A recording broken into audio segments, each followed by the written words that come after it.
Let me first of all explain that the Organization of Eastern Caribbean States is a grouping of 12 islands in the Eastern Caribbean. If you look at the map from Florida, starting from Antigua, the British Virgin Islands, going all the way down to Grenada.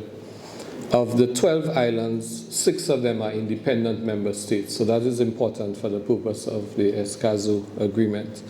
Because in fact, of the 6 independent states, all of them have signed the Escazú Agreement. They are signatories to the agreement. 5 of them have ratified, and 1 of them is in the process of ratification through the Ministry of Foreign Affairs. So there's full compliance with the Escazú Agreement. And as we've heard from previous speakers, we understand the importance of the Escazú Agreement as an instrument for facilitating community participation, safeguarding minority rights, etc., in this environmental space. The synergy between the Escazú Agreement and our international commitments are very clear. There is, first of all, a clear linkage between the OECS revised St. George's Declaration, which is a declaration that was made in Grenada by the OECS member states, all 12 of them, seeking to establish the principles of environmental justice across the regional integration movement.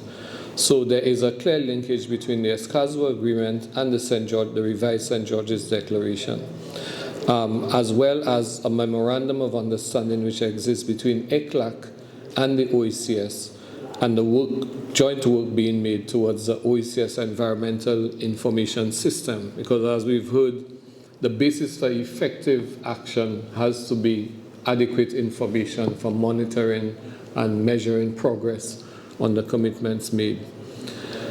So there's no need to speak at any length to the benefits of the Escazú Agreement, but let me also say that with respect to the 6 non-independent member states, 3 of whom are British overseas territories, and 3 of whom are territories of France, provinces of France, they too are bound by similar commitments that are included, in their case, through the UK and then through France, with in the Aarhus Convention as applicable to France and the United Kingdom.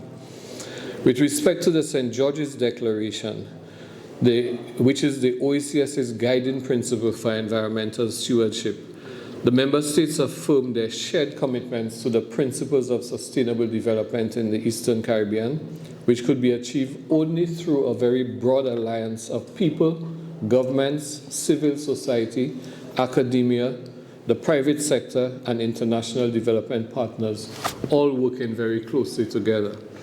The foundation of the St. George's Declaration 2040 is what we call the Island Systems Management Framework, which integrates and coordinates the decisions and the initiatives of all sectors, public, private, and civil society, to ensure the achievement of common goals, guided by the following principles, which are all aligned with and are enabled by Escazú.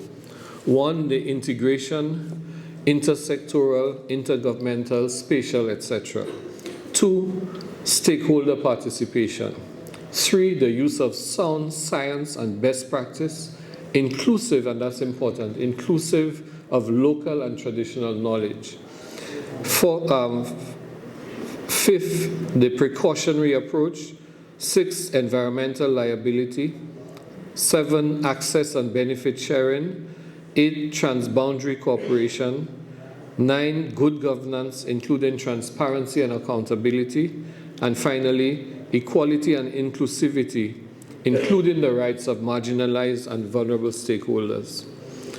With respect to the UN conventions on climate change and the Paris Agreement, there is relevance with the Escazú Agreement for us because citizen engagement and citizen voices is key to climate advocacy and climate action for the OECS small states. Therefore, empowering our youth, women, artists, indigenous people, vulnerable coastal communities, and micro, small, and medium-sized enterprises with easily accessible and meaningful data and information is important to help inform and amplify their say and their presence at all levels of dialogue and decision-making. And in fact, these sectors are part of and participate in the ministerial councils that we have on environment and other areas such as health and education.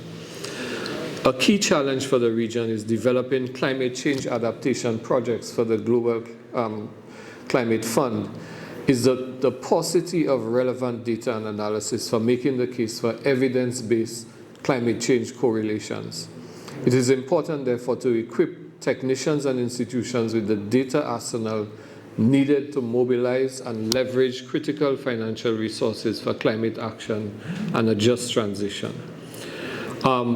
With respect to the OECS Environmental Information System, which is being developed with ECLAC, which, as I said earlier, is a very important component for providing scientific and accurate information on progress.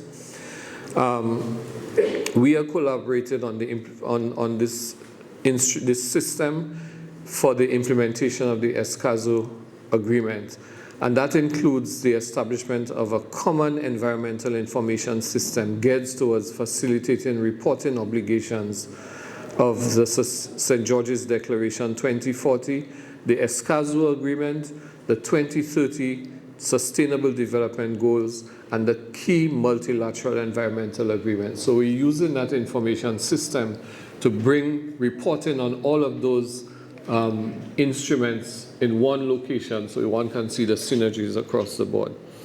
The development of that system is to serve all member states as the hub for the member states, but linked to and compatible with existing systems and information platforms.